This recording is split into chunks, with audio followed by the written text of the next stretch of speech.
If you want to win your fantasy league, this is the perfect video for you because we're going to discuss the 5 running backs you should be targeting in trades right now. And if you're not trading in your fantasy league, you just don't want to win. I mean, at this point in the season, the bye weeks are here, injuries are happening. Now is the time to take advantage. And you could take advantage by starting off and getting Trey Benson, the Cardinals' workhorse running back the rest of the season because, oh my goodness, I love when people overreact. There's a game in prime time on Thursday Night Football. People have such high expectations for Trey Benson. Oh, he's going to be the next big thing. James Conner got hurt, and 3 days later his team has to play on Thursday Night Football, and people are expecting the world of Trey Benson. No, that's not how this works. So yeah, you shouldn't be shocked when Trey Benson goes out there and takes 8 carries for 35 yards and averages just 4.4 yards per carry because his team, the Arizona Cardinals, were facing the Seahawks, the #1 ranked defense in the NFL, entering this game on a short week. But the good thing that I like to see was that Trey Benson actually caught 5 balls. Now, we've been seeing Trey Benson get more targets this year. In this game, he had 5 targets. All of last year combined, he had 6 targets, right? He's already done 5 or more targets in multiple games this season, so it's nice to see them targeting him in the passing attack. He had 13 touches in this game. The targets helped him get to a PPR floor for you in your fantasy matchup. But everybody came out of that game, if you're on fantasy Twitter and if you're in these reaction shows and all that, feeling bad about Trey Benson and going like, oh my God, Emari Demercado emerged out of nowhere. I thought Emari Demercado wasn't going to be involved.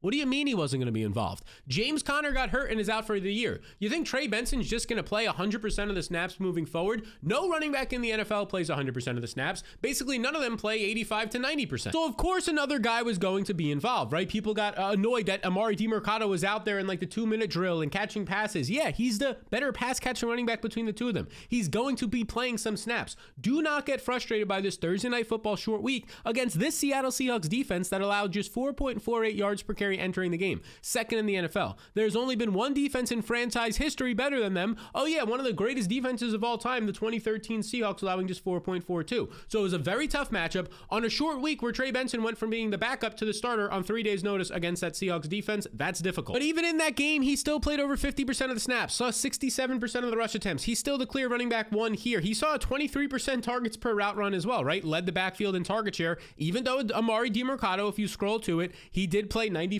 of the 2-minute offense snaps. That's Demercado, and 93% of the long down and distance. That's just going to be the case, right? Like, we don't fault Derrick Henry and some of these other running backs, Jordan Mason more recently. Like, they're not going to be the guy out there on 3rd and 15. That's fine. Most running backs, Jonathan Taylor, for the most part of his career until this year, was not out there on 3rd and 15s. That's okay. This is a good tweet right here from JJ Zacharyson. Trey Benson played just 11 more snaps than Emari Demercado against the Seahawks, and Benson only ran 5 more routes. But that's largely because of, as you can see right here, Demercado played 93% of the long down and distance snaps. Again, this is completely fine. This was a team that got down big in this game. They were down by multiple touchdowns in the first half against the Seattle Seahawks. It's no wonder why, at some times, after sacks to Kyler Murray and negative plays, that they were in these long down and distance situations. But moving forward, he now gets the mini bye. He gets 10 days heading into week 5 now, and he's going to get some softer matchups. The Cardinals is a softer matchup. The Colts is a softer matchup. The Packers at first didn't look like a soft matchup, but the Cowboys just put up 40 points on them. Cowboys definitely a soft matchup. Another tough matchup against the Seahawks, and the 49ers defense is banged up right now. We just saw Travis Etienne go for 120 plus yards against them. So the schedule moving forward for Trey Benson is nice. If people don't view him as a top 20 running back rest of season, you should go and trade for him because he's definitely a top 20 back the rest of the season. Let's not forget, he's taking over for James Conner, who in his older years was putting up 1,000 plus rushing yards in back-to-back seasons with the Arizona Cardinals, put up 47 receptions last year. Like, even if Trey Benson doesn't come in here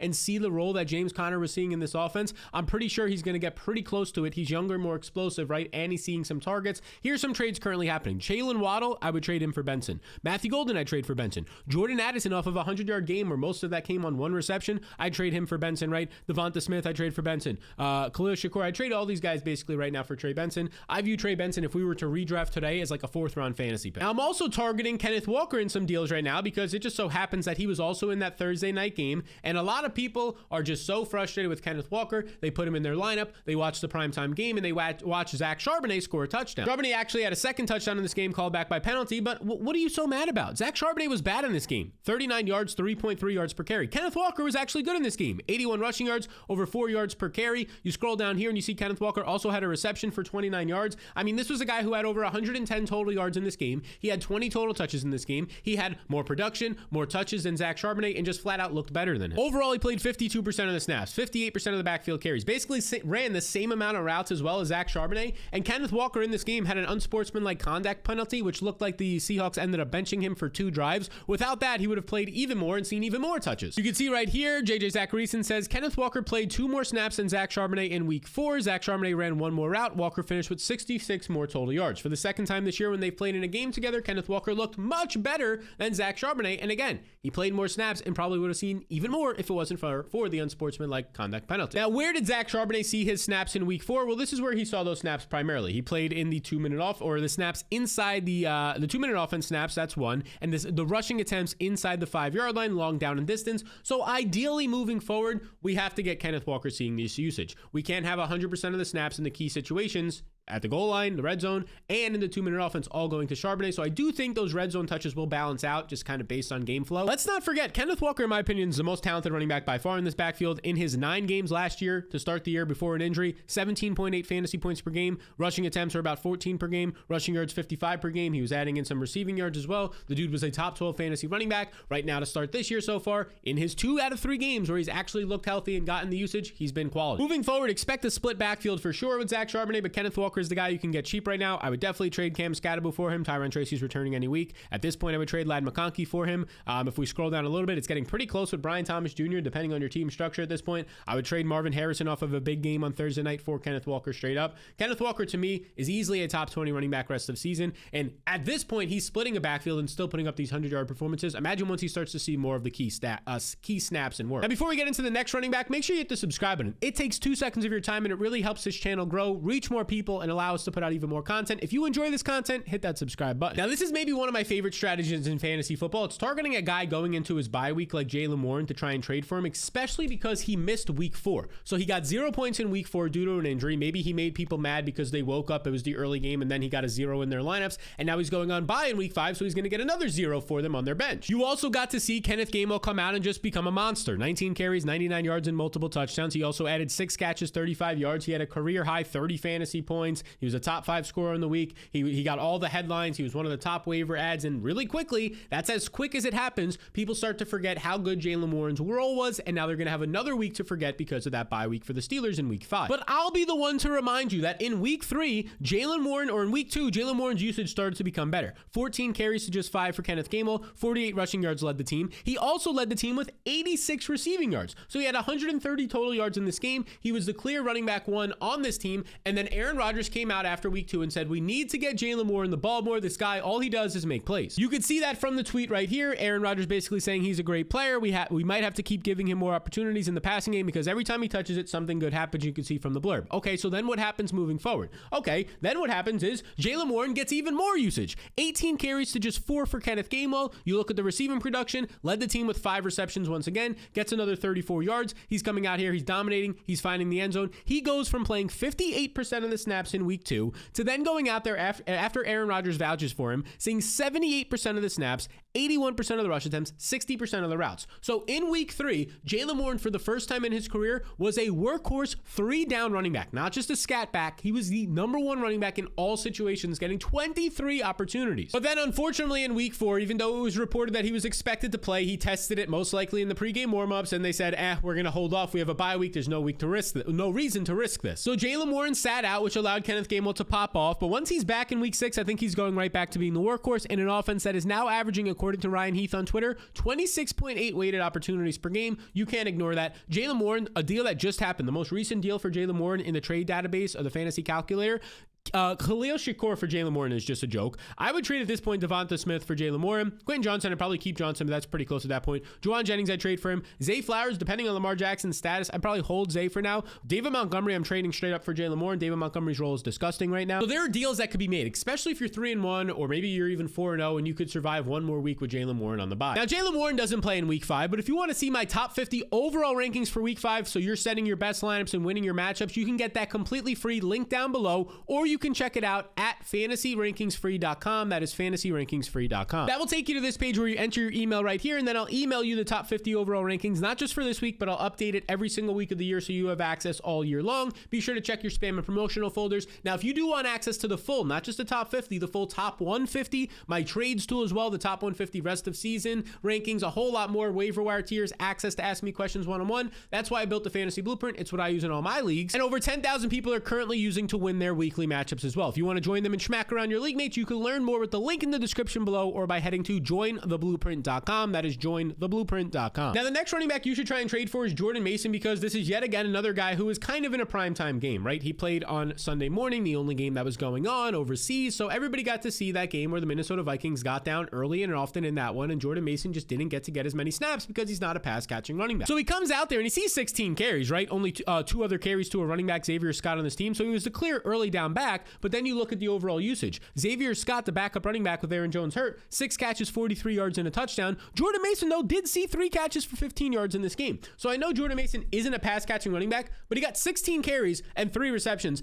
19 touches in a game where the other running back saw 2 carries. I'm not concerned about his role. Like, yeah, no crap. Jordan Mason's not a pass catching running back. We literally know that. Xavier Scott is more of a pass catching running back. That is exactly what we saw in week 4 because the Minnesota Vikings got down by 2 to 3 scores against the Pittsburgh Steelers in that early morning game. So why are we panicking right now? I don't understand it. Are you concerned because you thought Jordan Mason was going to catch 6 balls in this game, but Xavier Scott did instead? No, that was never the expectation. But people are hitting me up worried, and all I tell them is stop with the recency bias. Go look at the week before that in a neutral to positive game script. 16 carries, 116 yards, multiple touchdowns, 7.3 yards per carry. The Jordan Mason that we saw the first 5 weeks with the 49ers last year was the exact Jordan Mason we saw in week 3. So don't let one game in week 4 where he still saw 19 touches and got you 10 fantasy points without scoring a touchdown. Don't let that one game when the backup running back was catching passes scare you. But evidently right now it's scaring a lot of people right now because they just thought that Jordan Mason was like Christian McCaffrey as a receiver. So you should go out there and try and send some trade offers for him while you still can. This is a backfield where Aaron Jones is not going to return for probably at least 2 more weeks as he's on IR, maybe even some more time after that as a 30-year-old running back with a soft tissue serious hamstring injury. It honestly might take 6 to 8 weeks until he's back to 100%. Jordan Mason was the already RB1 in this backfield to start the season. Even when Aaron Jones was healthy, was Jordan Mason. He was getting all the carries out there. So this is a guy you should trade for right now as you can get him cheap. He's coming off of a 19-touch game where for some reason people are panicked about his role. Here's some recent trades that went down. Yeah, I would trade Chase Brown at this point to get Jordan Mason. Definitely Tajay Spears. Definitely T. Higgins in my opinion. Scroll down a little bit more. Chuba Hubbard's pretty close at this point. Chuba Hubbard's role is pretty gross. Stephon Diggs is a sell high candidate. So for Jordan Mason, I'm fine with that depending on your roster construction. There's a lot of trades you can get done right now to go get Jordan Mason for a relatively cheap to fair price point. Now this next one I'm going to tread lightly with because anytime you recommend to try and trade for DeAndre Swift, people just hate DeAndre Swift so much for some reason. Like I don't know why. Sure, he's been inefficient, but he's like the only running back, literally the only running back seeing carries in a Bears offense that you can tell by the week right now is getting better on offense. They're sustaining drives, they're putting up points, and they're scoring touchdowns. So don't go and buy high on DeAndre Swift, right? This guy literally averaged 2.7 yards per carry. He's been inefficient, but if you can try and get him on the cheap and you're like a contending team and he could be a flex option for you, why not? 14 carries this past week, just 4 for Kyle Monangai. Okay, let's go down to the receptions where he continues to be a PPR weapon. 4 catches for 22 yards, another 6.2 fantasy points for you.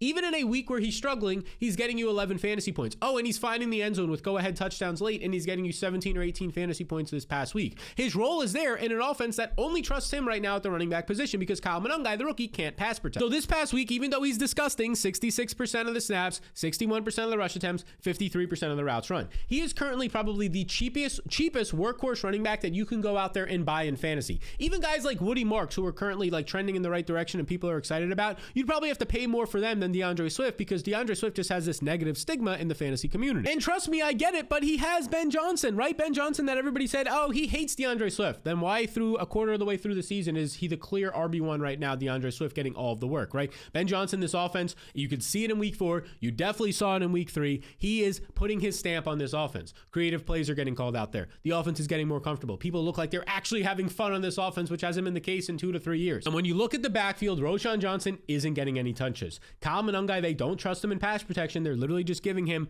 2, 3, maybe if you're lucky 4 or 5 opportunities a game. DeAndre Swift is going to continue to get 15, 16, 17, 18 plus touches a game right now. Trade him. These are some recent in trades the last 24 hours. Justin Fields, yes. I'd rather have Swift over Godwin, Swift over Diggs.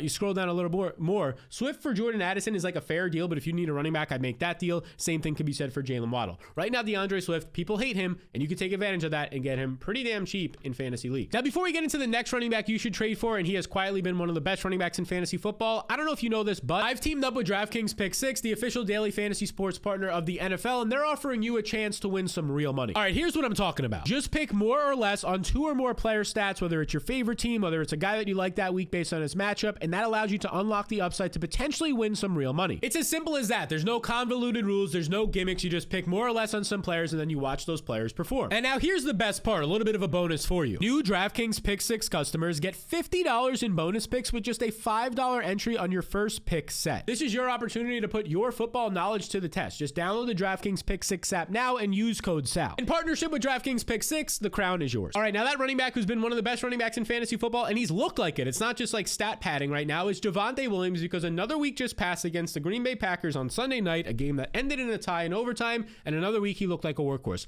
20 carries for Javonte Williams in a tough matchup. Looked good, scored a touchdown, over 4 yards per carry. The next closest running back, Miles Sanders, with 2 carries. So not only does Javonte Williams have another touchdown, have another 20-point fantasy day for you, get another 20 carries alone, but he once again was also a factor in the receiving game. 3 catches for 45 yards is like a floor game at this point by how often the Dallas Cowboys are passing, by how often Javonte Williams is on the field. So just like that, another 100 yards, another touchdown, another 23 opportunities through a quarter of the way through the season. Javonte Williams is one of the best usage running backs in fantasy football. And I don't think it's changing anytime soon, because it's trending upwards. It just keeps trending up. This past week, 81% of the snaps, a season high. 77% of the rush attempts, a season high. 63% of the routes, up there as a season high. You look at this. Through 4 games right now, 69% of the snaps, top 12 amongst running backs. 71% opportunity share.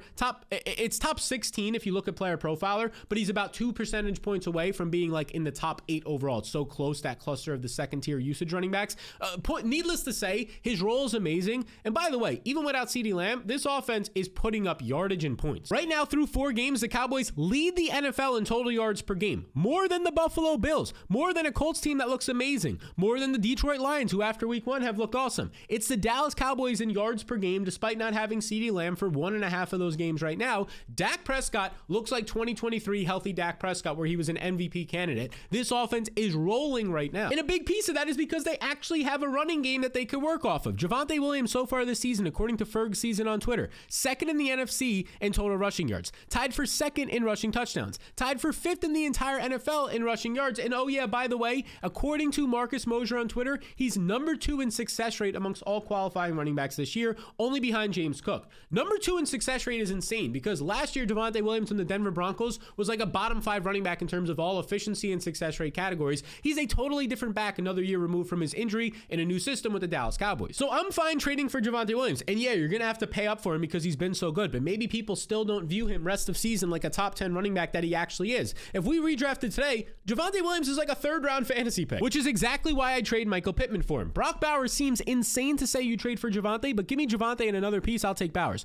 I want Javonte over Garrett Wilson, definitely over Kareem Hunt, definitely over Ladd McConkey, not over Trey McBride. Pretty close right now, though, in terms of Derrick Henry. Derrick Henry would be like an early 3rd round pick with this Lamar injury. Javonte would be right there in terms of the same tier of player if we redrafted today. Javonte Williams, to me, it's not a fluke. Week 1, you might have said, oh, it's a fluke. Other running backs will get involved. We're 4 weeks into the season. He's one of the best running backs in fantasy football and honestly real life right now. So try and trade for Javonte. And right now, I mean, last week, we've been saying this for 3 straight videos, right? RJ Harvey, we've had now for the 3rd straight week in this video. The last 2 weeks, you could have got him for a bag of chips. You could have paid your friend, you could have gave him potato chips, a soda, and a sandwich. For $10, he would have given you RJ Harvey. Now you have to pay a little bit more because you didn't listen to us. You didn't go and get RJ Harvey on the cheap. Maybe you did and you're watching this and you're nodding and you're about to comment like, yes, I did, Sal. Okay, perfect. Good job to you. But the ability to now get RJ Harvey dirt cheap is gone. Well, it's not completely gone, right? This past week, his best usage, 14 carries compared to 16 for J.K. Dobbins. But keep an eye on this. J.K. Dobbins continued to produce over 100 yards, 6.3 yards per carry,